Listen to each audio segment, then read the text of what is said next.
آل Pakistan local government workers federation Punjab کے chairman اور all Pakistan fire and rescue worker association کے سربراہ غلام محمد ناز کی جلد صحت یابی کے لیے municipal worker trade union alliance کے صدر سید ذوالفقار شاہ کی زیر صدارت اجلاس کا انعقاد کیا گیا، جس میں ان کی جلد صحت یابی کے لیے دعا کی گئی۔ اس موقع پر پیپلز یونٹی کے صدر اشرف ایوان، شاہد قادری، سجن یون کے شکیل احمد، بنارس جدون، عباس احمد، ریحان قاضی اور دیگر بھی شریک تھے۔ تاہم all Pakistan local government workers federation کے مرکزی deputy general secretary Ali Mardan Sheikh کی صاحبزادی اور سکر ڈویژن کے صدر عبدالمجید جسکانی کے سسر کے انتقال پر بھی دعائے مغفرت کی گئی۔ پیپلز یونٹی اور بلدیہ عظمیٰ کراچی کے صدر اشرف ایوان نے وفد کے ہمراہ all Pakistan local government workers federation کے مرکزی چیئرمین سید ذوالفقار شاہ سے جہاں ملاقات کی، وہیں تعزیت کا بھی اظہار کیا اور اس موقع پر باقاعدہ فاتحہ خوانی بھی کی گئی اور کہا گیا کہ لوائقین کو صبر جمیل عطا فرمائے جائے،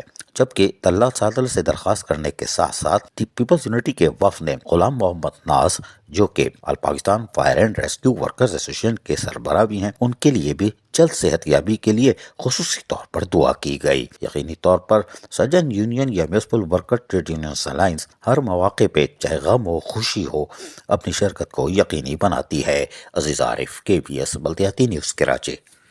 ایسی ہی خوبصورت ویڈیوز فیوچر میں حاصل کرنے کے لیے ریڈ بٹن پر کلک کر کے اور بیل آئیکن کو پریس کر کے ہم سب کے سبسکرائبر بننا مت بھولیے۔